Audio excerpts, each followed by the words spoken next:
Welcome to another installment of Turn Up the AC Hot Takes with Reason on a solo edition. Saul Canelo Alvarez versus Triple G trilogy is now complete. Alvarez comes out with a unanimous decision, improves his record to 58 wins, 2 losses, 2 draws, 39 wins by way of knockout.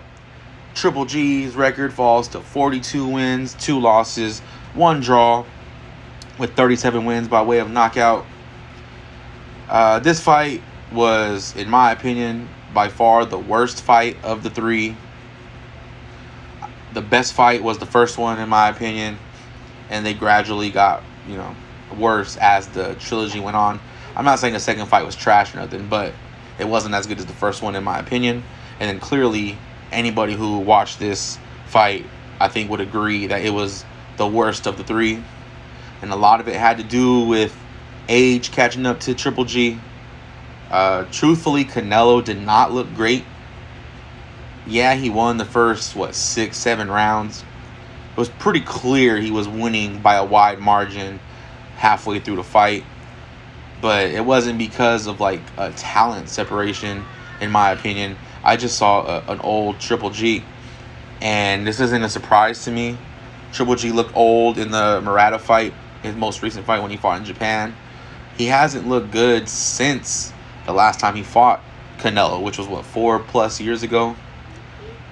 They should have had their third fight immediately after the second, but I feel like Canelo waited Triple G out so he can get old and look old, and so he could try to get him out of there.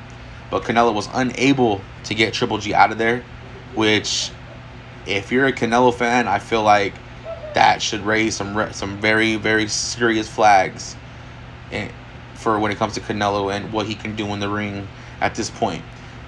Granted, Canelo is still young. He's only 32. He's got some years left in him. But him not being able to stop Triple G, I think, is very, very concerning. I honestly thought he was going to put Triple G away in 6-7 rounds. For a minute, it looked like he could have, but something happened in the second half of the fight where Triple G found a second wind, and Canelo seemed to get tired again in the later rounds. This is the second fight in a row that he got tired, in my opinion, in the second half of the fight. He got tired against Bivol. That's not why he lost. He was already getting beat, but he got tired against Bivol, and he got tired against Triple G. Before we continue with Canelo, let's talk a little bit about Triple G. Triple G's 40 years old now. This was his 5th fight in 4 years. In over 4 years. He's been very inactive, averaging a fight a year, fighting B level fighters at best. The best fight he had since Canelo was, I believe, the Derevyanchenko fight, and I thought he lost that fight, but he was gifted a decision. He's still a champion. I think he's a unified champion at 160 at middleweight. So he still, if he wants to continue his career, he can go down back to 160 and have a huge fight with somebody, get another big payday before he calls it quits. But I truly believe that Triple G needs to strongly consider retirement, because if he fought a David Benavidez at 168, or a Charlo, or even a David Morrell, maybe Demetrius Andrade, I think if he fights any of those guys, I think they all stop him. The Triple G that we saw tonight against Canelo, I think all those guys stop him. And so I don't think, even if Triple G stays around for a couple more fights, I think he's going to continue what he's been doing for years, and that's avoid the top guys. He won't fight Charlo. He won't fight a David Morrell. He won't fight a Jaime Munguia. He won't fight Andrade. He sure as hell won't fight Benavidez. And I sure as hell don't think he's staying at 168. I feel like he's going to go back down to 160, where he's most comfortable at, where he's fought pretty much the majority of his career. This fight at 168 was the heaviest he's ever weighed. He's never fought at 168 before. But obviously, for a payday, he was going to go and do that. I never gave him a chance in the third fight. I thought Triple G, to give you all a better idea, I used to rock with Triple G heavy, man. Like during his HBO days when he was just destroying everybody. I was rocking with him heavy back then because I thought, this guy wants to smoke with everybody. But as time went on, it was clear to see that once he got the Canelo fight, that's all he wanted. Like, he didn't want nobody else. He didn't want to fight no other top guys because, truthfully, those other top guys probably could beat him at that time as well. But, yeah, man, I still take nothing away from Triple G. He fought, everything he had in the third fight. I'm not even mad at him in this fight. He came on strong in the second half of the fight and made it a respectable score. I feel like it could have been 116-112 was probably the right score, 8-4. But I'm not even mad at the 115-113 because that's how much, in my opinion, Canelo slowed down in the second half of the fight. He slowed down a whole lot, and he let Triple G get some rounds. And I thought Triple G won at least 3 or 4 of the last rounds, 3 of the 4 last 4 rounds. Yeah. So let's get into talking about Canelo. With this fight, Canelo remains the top dog at 168, still the undisputed champion at super middleweight. But the walls are closing in my opinion, on who he could face next. There's only so many fighters that people are going to tolerate him fighting. There's guys like the Bivol rematch still out there for him. There's Zurdo Ramirez, if he's able to beat Bivol. David Benavidez, who is his mandatory and his top contender at 168. We still got Jermall Charlo out there, who has been in the same weight class with Canelo from 154 to 160, and very soon, whenever he moves up, 168. Demetrius Boo Boo Andrade, potentially moving up, I believe, to 168 soon. There's a lot of guys out there that, in my opinion, Canelo needs to face. They're his contemporaries. They're his guys in his age group that he's never faced, and they've been in his weight class. Demetrius Andrade was in his weight class at 154 and 160. Canelo vacated belts to avoid Andrade and Charlo. Hate that fact all you want, but you can look it up. It's a fact. This isn't a Canelo bash video, but like, he's too good to be not fighting the best. And don't tell me, he fought nothing but undefeated champions to become undisputed. Caleb Smith is not on his level. Caleb Smith would get dogged by Benavidez, Charlo, Andrade, Avni Yildirim. Come on. He had no business being in the ring with Canelo. Billy Joe Saunders. He ain't beat nobody at 168. I think he won a vacant belt. And at 160, that was his best weight. He hasn't looked good in the fight since he fought David Lemieux at 160, and that was like 4 or 5 years ago. Caleb Plant, to me, was the worst of the top guys that he could have fought. I mean, he had a belt, yeah, but he was the worst of the top guys. Because Caleb Plant, in my opinion, is not beating Charlo. He's definitely not beating David Benavidez.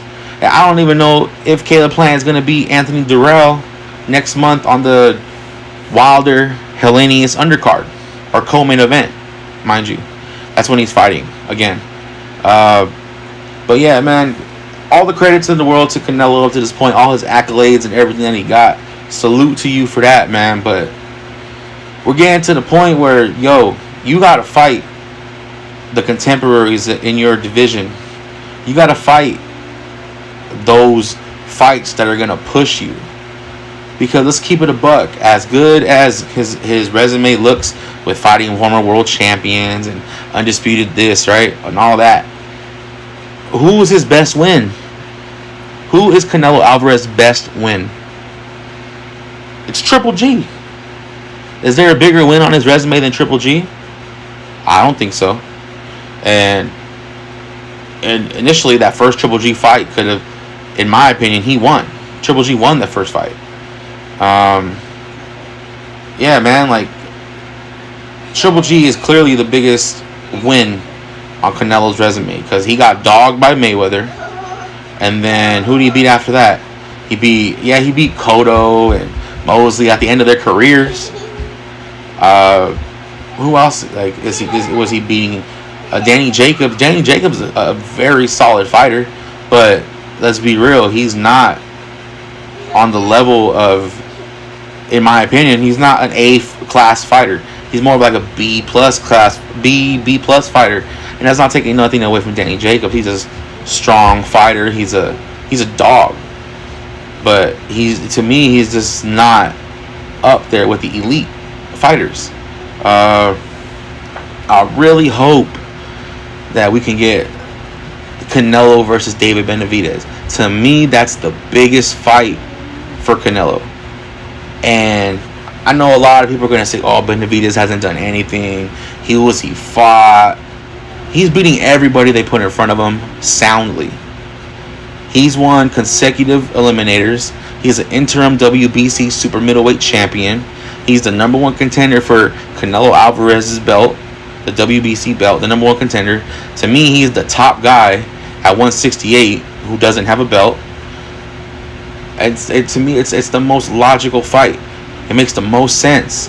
And they would fight Cinco de Mayo weekend? Come on, man. That's huge. Canelo could easily make 50 plus million in that fight. Easy. Plus pay-per-view? Canelo could walk away with a ton of money taking this David Benavidez fight. And he could shut up a lot of people, myself included, if he were to take the Benavidez fight and beat him. The hell can I say after that? Oh, you got to go beat Charlo. Nah, hell nah. If Canelo takes Benavidez and beats Benavidez, I ain't saying nothing negative about Canelo ever again. You shut me up. You're the baddest dude on the planet if you do that. To me, you be number one pound for pound in the world. Clear, hands down.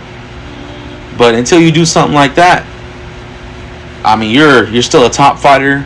I still have you in the top 10 of the pound for pound rankings. You're not in the top 5, but you're up there. You're probably number 6 right now, depending on how other guys do. But I think you're number 6 right now, and I just really want to see him and David Benavidez fight. That'll be a hell of a fight because David Benavidez doesn't get tired. He comes at you all day, all night, and he's throwing his hands in bunches with a lot of 6, 7, 8 punch combinations. And if Canelo could beat that guy, you will go down as the top 5 Mexican boxer of all time. You're not number 1 because that's Julio Cesar Chavez. And right now, I don't think you're number 5. I don't think you're top 5. To be 100% honest, I believe Oscar De La Hoya is a greater Mexican fighter all time than Canelo because De La Hoya did not duck anybody. He took all the fights. That's why he has 5, 6 losses on his resume. Because he fought Mayweather when Mayweather was in his prime. Prime Mayweather. And he damn near won that fight. He fought the Bernard Hopkins of the world twice. Shane Mosley's, Trinidad's. He fought all of them. Pernell Whitaker's. You know what I'm saying? But Canelo's not doing that. Yeah, he's fighting champions. But there's so many belts in boxing right now. Come on, man. I just really want to see Canelo fight David Benavidez because we can see truly how great Canelo is. Because if he beats David Benavidez, he's number 1 pound for pound in the world. He's top 5 all time for Mexican fighters, and he would have a strong case to be number 1 by the end of his career. So I just wanted to get my thoughts about Canelo versus Triple G III, and hopefully we see some big fights after this for Canelo, and who knows where we're going to see for Triple G moving forward. This has been Reason. Turn up the AC hot takes. Go ahead, comment, hate, debate, whatever you want to do. We appreciate it all. Until next time, we're out.